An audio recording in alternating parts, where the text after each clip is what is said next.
ఓ చెట్టు మరియు దాని యొక్క ఫలములు లూకా 6:43-45 వరకు. ప్రతి చెట్టు తన ఫలముల వలన తెలియబడును. మంచి చెట్టు మంచి ఫలములు ఫలించును, పనికిమాలిన చెట్టున పనికిమాలిన ఫలములు ఫలించును. ఏ మంచి చెట్టునను పనికిమాలిన ఫలములు ఫలింపవు, పనికిమాలిన చెట్టున మంచి ఫలములు ఫలింపవు. ఈ చెట్టు మన జీవితమై ఉన్నది.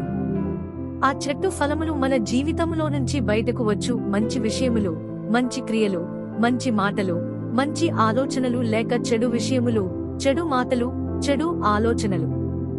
పరిశుద్ధాత్మ ద్వారా మన హృదయములలో యేసుక్రీస్తు దేవుని వాక్యము నాటబడినట్లయితే మనలో నుంచి బయటకు వచ్చునది కేవలము మంచి విషయములే, దేవుని వాక్యమే.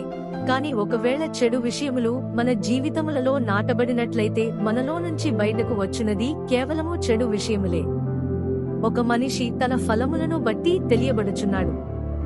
సజ్జనుడు తన హృదయమును మంచి ధననిధిలో నుండి సద్విషయములను బయటికి తెచ్చును, దుర్జనుడు చెడ్డ ధననిధిలో నుండి దుర్విషయములను బయటికి తెచ్చును. హృదయము నిండియుండు దానిని బట్టి ఒకని నోరు మాటలాడును, క్రియలు బయల్పరచబడును, ఆలోచనలు ప్రతిబింబించును. ప్రభువైన యేసుక్రీస్తు మన జీవితములలో ఎలాగూ ఫలములను ఉత్పన్నం చేయగలడు? 1. పశ్చాత్తాపము మనలో ఫలములు కలిగించును. మనుషులమైన మనము ఎన్నో తప్పులను చేస్తాము. కాని ఎప్పుడైతే ప్రభువు తన వాక్యము ద్వారా లేక పరిశుద్ధాత్మ ద్వారా మనతో మాట్లాడి మన తప్పులను తెలియజేసినప్పుడు మన తప్పుల పాపముల చెడు క్రియల నిమిత్తమై మనము పశ్చాత్తాపపడవలసిన వారమై ఉన్నాము. అప్పుడు పరిశుద్ధాత్మ దేవుడు మనలో పనిచేయడం ఆరంభించి మంచి ఫలములను పుట్టించగలడు. మత్తయి 3:8 నందు బైబిలు ఇలాగు చెబుతున్నది, మారుమనస్సునకు తగిన ఫలములు ఫలించుడి. మనలో పశ్చాత్తాపము, మారుమనస్సు లేని ఎడల పరిశుద్ధాత్మ యొక్క క్రియలు మనలో ఉండవు.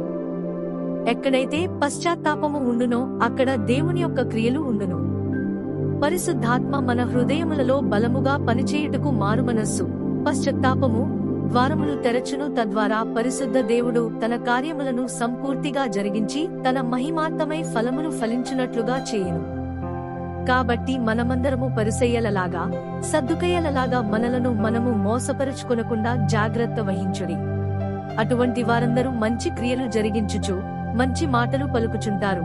వారు పరిశుద్ధాత్మ వలన కాక తమ స్వంత చిత్తము చొప్పున తమను తాము మహిమపరచుకొనుచు ఫలములు ఫలించేవారుగా ఉంటారు. అది కేవలము బాహ్యాంతర ప్రదర్శన మాత్రమే కాని వారి హృదయములలో ఎటువంటి మారుమనస్సు, పశ్చాత్తాపము కలిగి ఉండరు.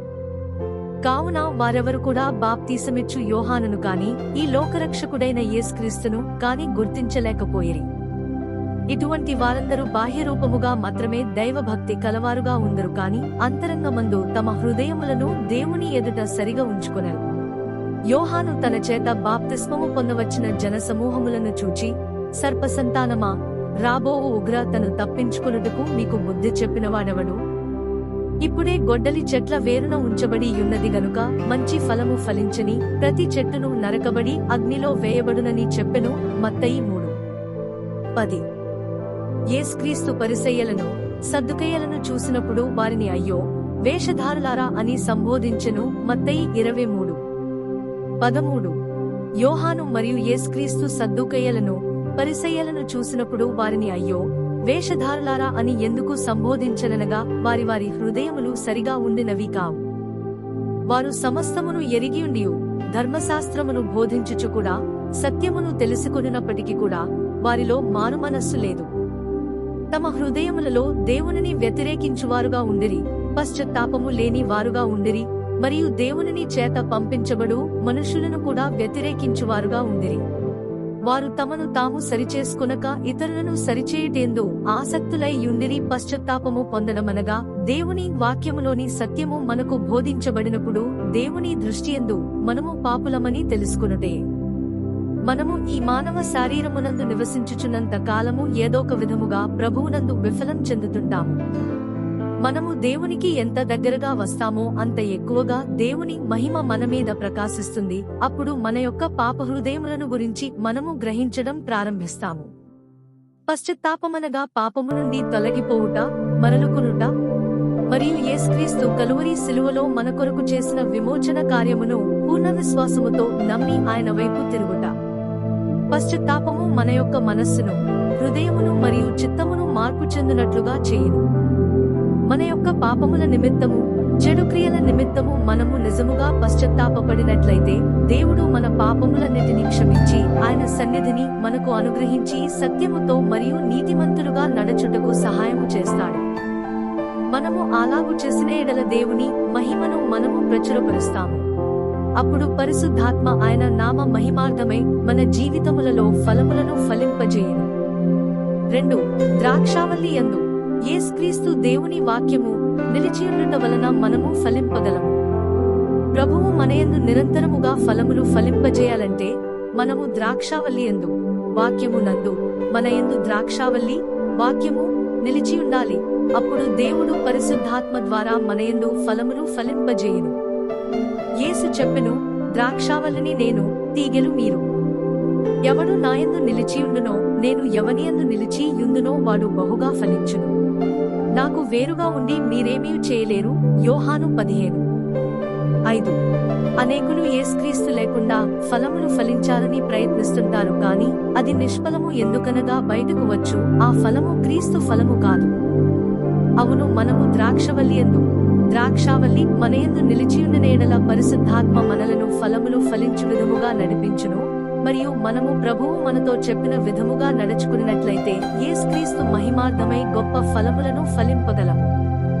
అందుకే బైబిల్ చెబుతున్నదేమిటంటే, ఎవడైతే దేవుని చిత్తమును జరిగిస్తాడో వాడు దేవుని చేత అంగీకరింపబడి పరలోకములోనికి ప్రవేశిస్తాడు. ఎవరైతే పరిశుద్ధాత్మ నడిపింపు ద్వారా ముందుకు వెళతారో అటువంటి వారు ఆయన మహిమార్థమై ఫలమును ఫలిస్తారు. ఎవరైతే ద్రాక్షవల్లి యందు ఎల్లప్పుడూ నిలిచియుండి ప్రతి విషయమందు, ప్రతి పరిస్థితి యందు దేవుని యందు సంపూర్తిగా ఆధారపడుదురో వారు అధికమైన ఫలములను ఫలించెదరు.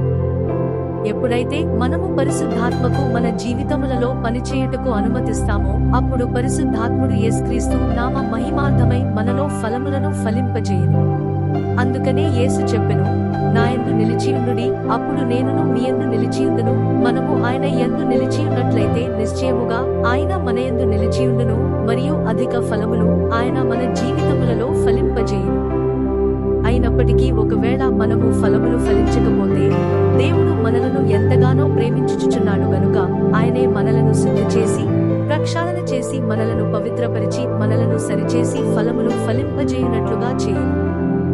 అటువంటి పరిస్థితులలో మనము చేయవలసినది ఏదైనా ఉంది అంటే అది మనలను మనము ఆ ప్రభువునకు అప్పగించుకునడమే. ఏ తీగ అయినప్పటికీ క్రీస్తునందు నిలిచియుండకపోతే తనకు తానుగా ఫలించలేదు. పరిశుద్ధాత్మ మిమ్మునందరినీ ప్రతిదినము ప్రభువునకు మిమ్మును మీరు అప్పగించుకున్నట్లుగా నడిపించునుగాక. పరిశుద్ధాత్మ మనలను ఆయన వాక్యానుసారముగా మలచుచు, మనలను సరిచేస్తూ ఆయన నడిపింపులోనే నడిపించుచు ఆయన మహిమార్థమై అధికమైన ఫలములను ఫలింపజేయునుగాక. హల్లెలూయా. దేవుడు మిమ్మును దీవించునుగాక. ప్రభువైన యేసుక్రీస్తు మీ అందరినీ ఆశీర్వదించునుగాక.